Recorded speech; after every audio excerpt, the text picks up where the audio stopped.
नमस्कार दोस्तों, welcome back to our channel. तो देखिए, हम JKPSC 10+2 एग्जाम के पॉलिटिकल साइंस पेपर के लिए 1000 मोस्ट इम्पोर्टेंट क्वेश्चंस को डिस्कस कर रहे हैं।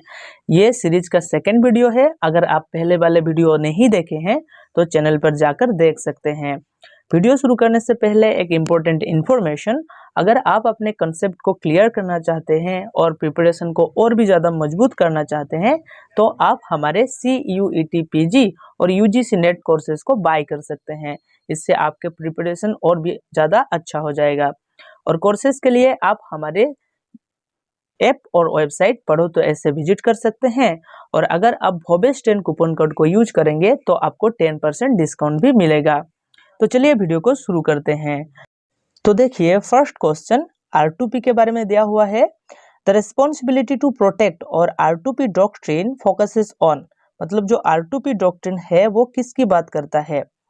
Protecting states from external aggression, मतलब जो एक्सटर्नल एग्रेशन होता है उससे स्टेट को प्रोटेक्ट करने के लिए लाया गया था। या फिर intervening in states to prevent genocide and crimes against humanity, मतलब जो जेनोसाइड होता है और क्राइम्स होता है अगेंस्ट ह्यूमैनिटी उसको प्रिवेंट करने के लिए लाया गया था। या फिर ensuring economic security through trade, मतलब जो ट्रेड है, ट्रेड के माध्यम से हम इकोनॉमिक सिक्योरिटी को एंश्योर करने के लिए लाए थे। या फिर स्ट्रेंथनिंग मिलिट्री अलायंसेस को स्ट्रेंथन करने के लिए लाए थे। तो इसका जो करेक्ट आंसर है वो है option number B, intervening in states to prevent genocide and crimes against humanity.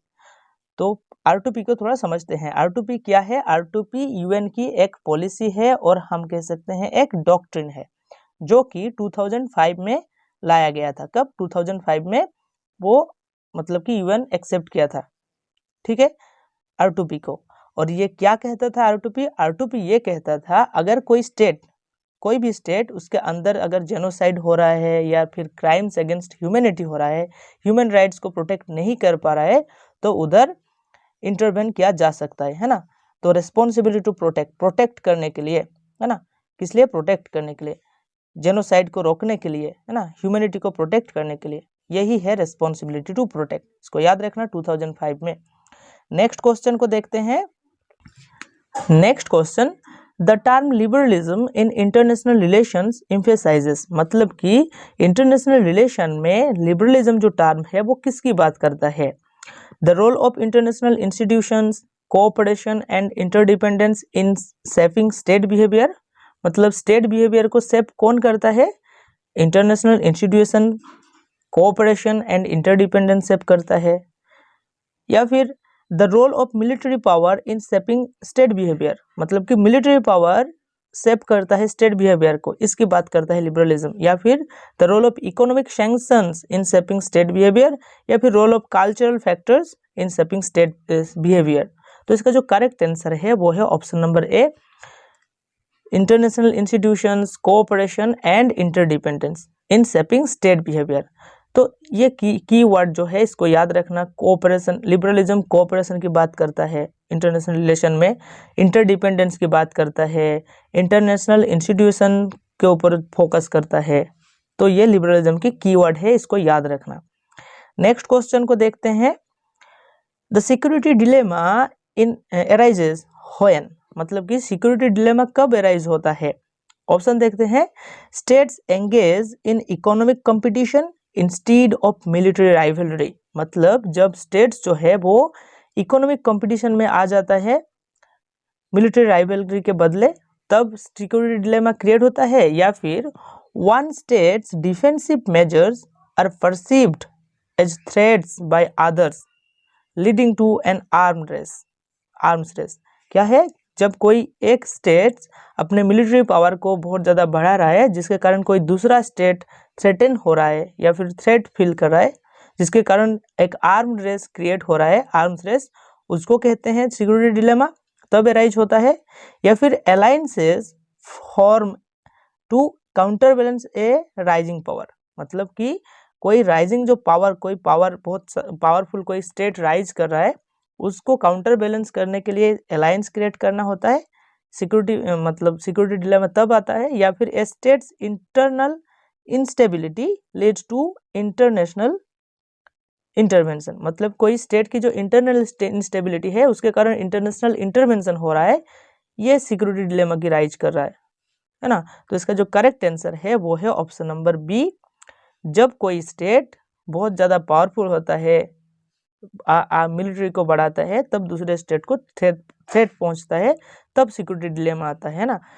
तो सिक्योरिटी डिलेमा जो टर्म है वो जॉन हार्ज कॉइन किया था।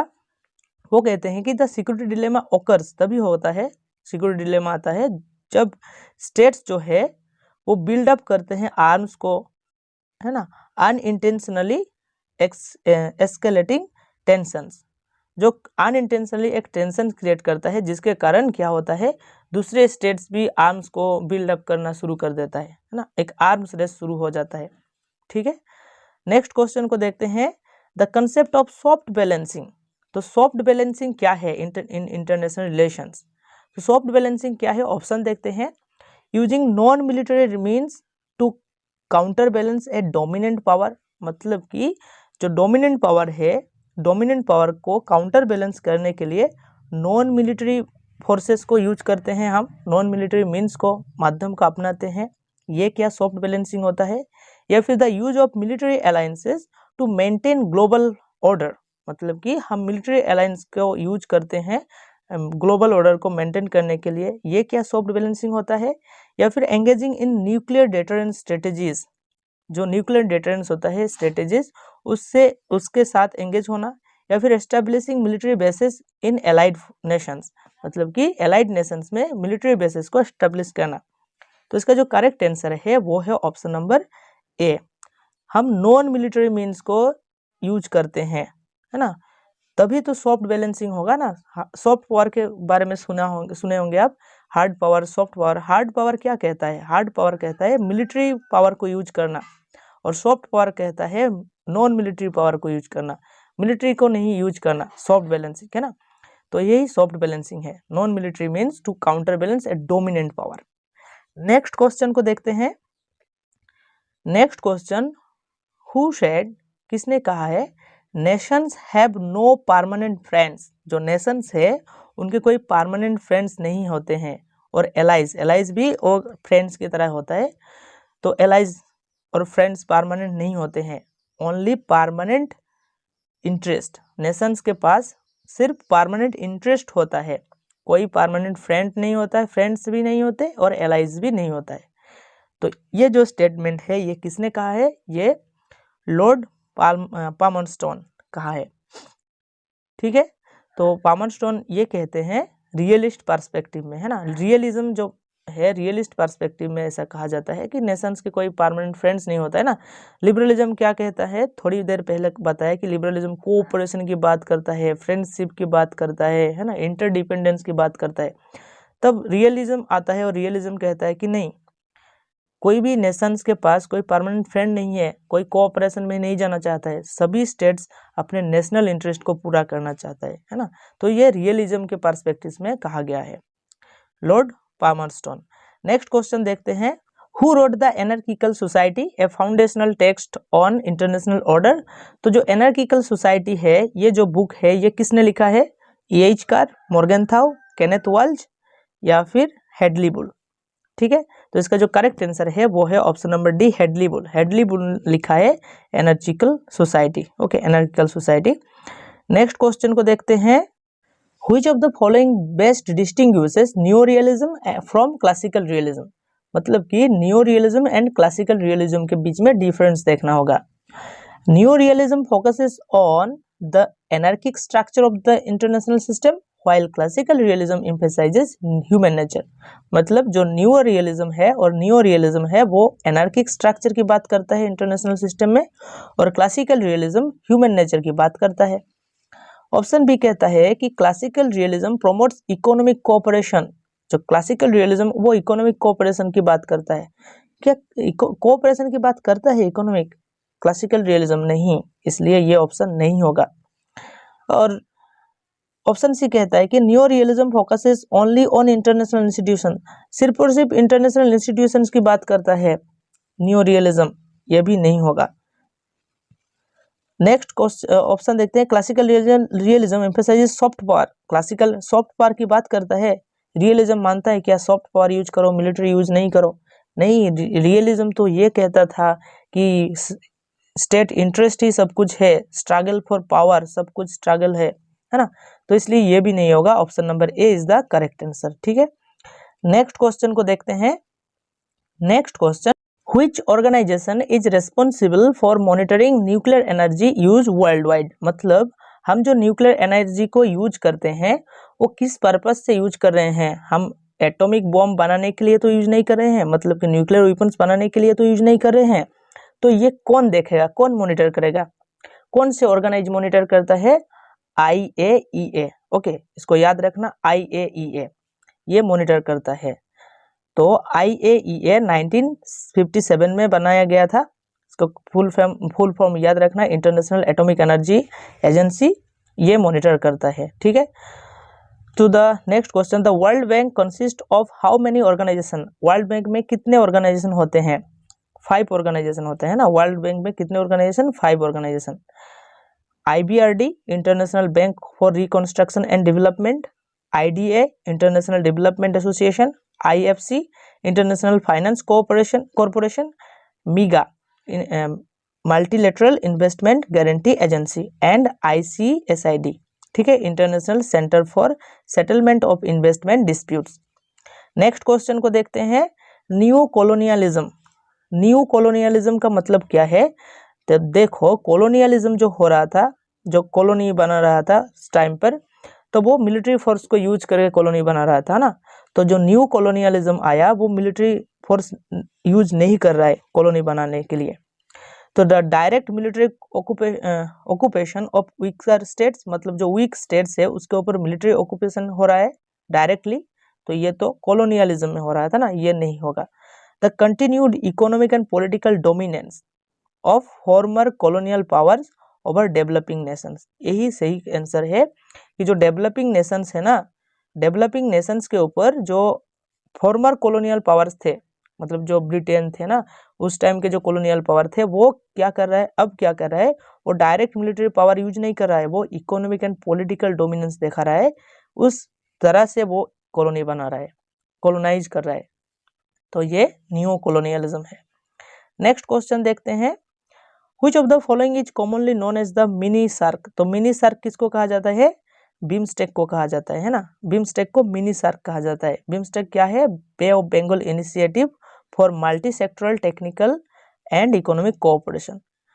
तो क्यों कहा जाता है मिनी सार्क? क्योंकि बिम्स्टेक में 5 सार्क नेशन इंक्लूडेड होता है, SAARC countries, India, Bangladesh, Sri Lanka, Nepal and Bhutan, इसलिए कहा जाता है। ठीक है, और इसके अलावा भी म्यांमार एंड थाईलैंड बिम्स्टेक में 2 नेशंस इंक्लूड होता है। Which of the following is not a focus area of the OIC? OIC का मतलब क्या है? ऑर्गेनाइजेशन ऑफ इस्लामिक कोऑपरेशन है ना, ऑर्गेनाइजेशन ऑफ इस्लामिक कोऑपरेशन। तो इसका जो मतलब कि फोकस है किस एरिया में नहीं है, देखते हैं। Promoting economic cooperation among member states, मतलब जो मेंबर स्टेट्स होते हैं उनके बीच में इकोनॉमिक कोऑपरेशन बढ़ाना, ये इसका फोकस नहीं है क्या? ये इसका फोकस है। Resolving conflicts in Muslim majority regions, इसके ऊपर भी फोकस करता है, जो मुस्लिम मेजोरिटी रीजन है उसमें कॉन्फ्लिक्ट रिजॉल्व करना। प्रोमोटिंग ग्लोबल कैपिटलिज्म, नहीं, कैपिटलिज्म को प्रोमोट करने की बात नहीं करता है OIC, तो ये नहीं, मतलब option number C is the correct answer. और प्रोटेक्ट करता है इस्लामिक होली सिटीज को, तो ये होगा C is the correct answer. ठीक है, who said the strong do what they can, मतलब जो स्ट्रॉन्ग पीपल होता है वो वही करता है जो वो कर सकते हैं, and the weak suffer what they must, और जो वीक पीपल होता है वो सफर करता है जो उसको करना चाहिए, है ना, व्हाट दे मस्ट, उसको करना ही होगा क्योंकि वो वीक है। तो ये जो स्टेटमेंट है वो किसने दिया है? ये स्टेटमेंट थुसिडाइडस ने दिया है ना। थुसिडाइडस ये कहते हैं कि the strong do what they can and the weak suffer what they must. Next question को देखते हैं, the term strategic depth in geopolitics का मतलब क्या है? स्ट्रेटेजिक डेप्थ का मतलब क्या है? The use of soft power in diplomacy, मतलब सॉफ्ट पावर को यूज करना डिप्लोमेसी के, ये क्या स्ट्रेटेजिक डेप्थ है? या फिर a focus on economic strategies over military owns, मतलब इकोनॉमिक स्ट्रेटेजीज को ऊपर फोकस करना चाहिए इकोनॉमी मिलिट्री के बदले। और the expansion of global trade network, मतलब जो ग्लोबल ट्रेड नेटवर्क है उसको एक्सपेंड करना, या फिर एक country's ability to maintain defences in case of attack, मतलब कि अगर अटैक होए, किसी के ऊपर आक्रमण हो, तो कोई भी कंट्री के पास इतना एबिलिटी होना चाहिए टू मेंटेन डिफेंसेस, मतलब वो डिफेंस कर सके। तो यही है स्ट्रेटेजिक डेप्थ, स्ट्रेटेजिकली वो इतना पावरफुल हो जाए, है ना। तो strategic depth is the concept where nations maintain buffer zones और जियोग्राफिक एडवांटेजेस, है ना, अपने जो जियोग्राफिक एडवांटेजेस है उसको मेंटेन करे टू स्ट्रेंथन डिफेंस स्ट्रेटेजीज, तो डिफेंस स्ट्रेटेजीज को स्ट्रेंथन करने के लिए। नेक्स्ट क्वेश्चन को देखते हैं, what was the primary purpose of the Bretton Woods conference. तो ब्रिटेन वुड्स कॉन्फ्रेंस जो हुआ था उसका प्राइमरी पर्पस क्या था? उसका जो प्राइमरी पर्पस तो नेटो को एस्टेब्लिश करना नहीं था, है ना, और यूनाइटेड नेशंस को एस्टेब्लिश करना भी नहीं था, और न्यूक्लियर प्रोलिफरेशन को रेगुलेट करना भी नहीं था। Option number B new international finance system बनाने का था, है ना, to create a new international finance system. तो ब्रिटेन वुड्स कॉन्फ्रेंस कब हुआ था? याद रखना 1944 में। इससे ही क्या आया है? World bank and IMF, international monetary fund, ये कॉन्फ्रेंस से क्रिएट हुआ है, ठीक है। The book man the state and वार, ये जो बुक है मैन द स्टेट एंड वार, ये किसने लिखा है? ये केनेथ वाल्ज ने लिखा है, केनेथ वाल्ज, ठीक है। नेक्स्ट क्वेश्चन देखते हैं, the ASEAN way, ASEAN way का मतलब क्या है? A strategy to promote democracy in South East Asia, मतलब साउथ ईस्ट एशिया में डेमोक्रेसी को प्रोमोट करने के लिए एक स्ट्रेटेजी है एशियन वे। या फिर the principle of non interference in Asian affairs, मतलब जो एशियन स्टेट्स के अफेयर्स होते हैं उनमें नॉन इंटरफेरेंस। या the process of forming a common currency in Asian, मतलब एशियन में कॉमन करेंसी फॉर्म करना, है ना।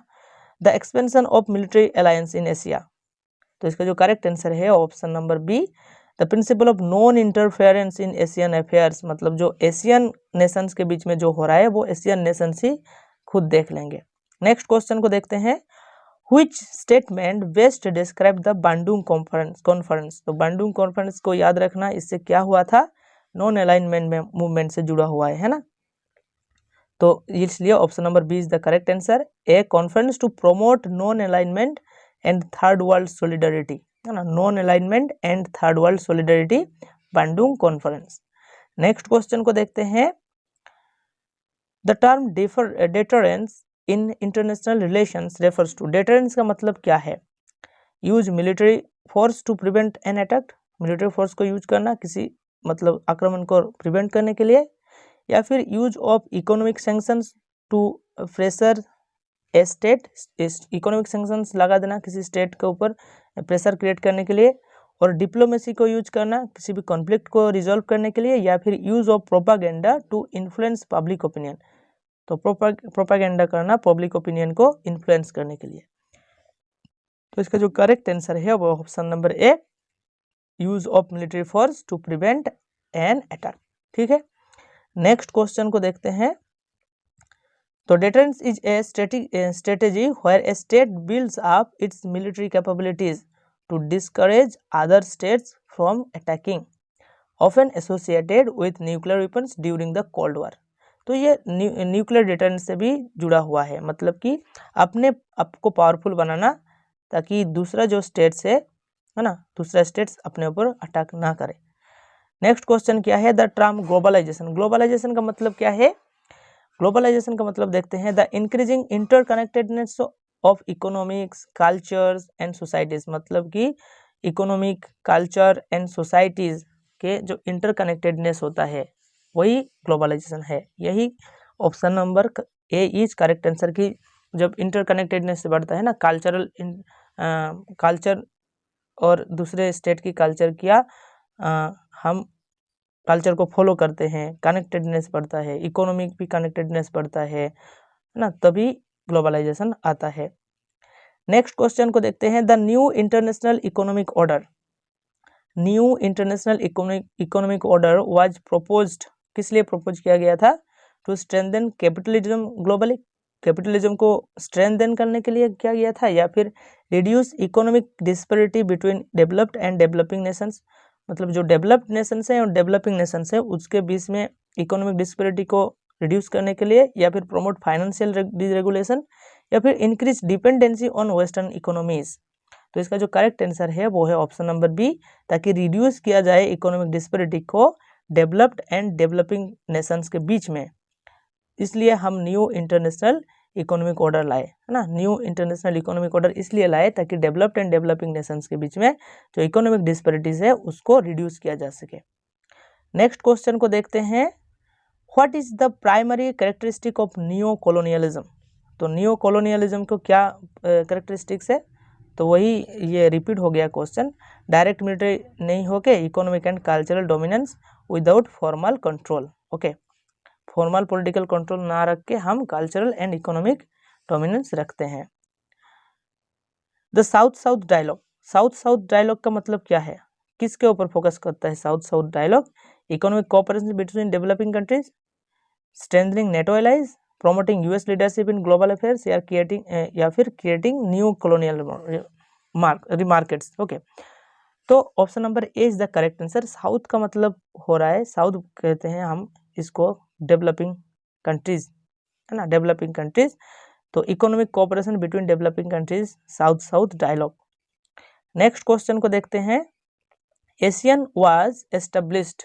तो एशियन क्यों एस्टेब्लिश किया गया था? Promote military cooperation in South Asia, South Asia में मिलिट्री कोऑपरेशन बढ़ाने के लिए, या फिर enhance economic and political cooperation in South East Asia. तो साउथ ईस्ट एशिया यही करेक्ट आंसर है। साउथ ईस्ट एशिया में इकोनॉमिक एंड पॉलिटिकल कोऑपरेशन को बढ़ाने के लिए, एनहेंस करने के लिए, है ना। साउथ एशिया नहीं, एसोसिएशन, है ना, और साउथ ईस्ट एशियन नेशन, है ना, साउथ ईस्ट एशियन नेशन, इसलिए साउथ ईस्ट। नेक्स्ट क्वेश्चन को देखते हैं, which author wrote the tragedy of great power politics. तो tragedy of great power politics ये जॉन मेर्साइमर्स की बुक है। ठीक है, तो यही था आज के वीडियो में। नेक्स्ट वीडियो में बाकी क्वेश्चंस को डिस्कस करेंगे।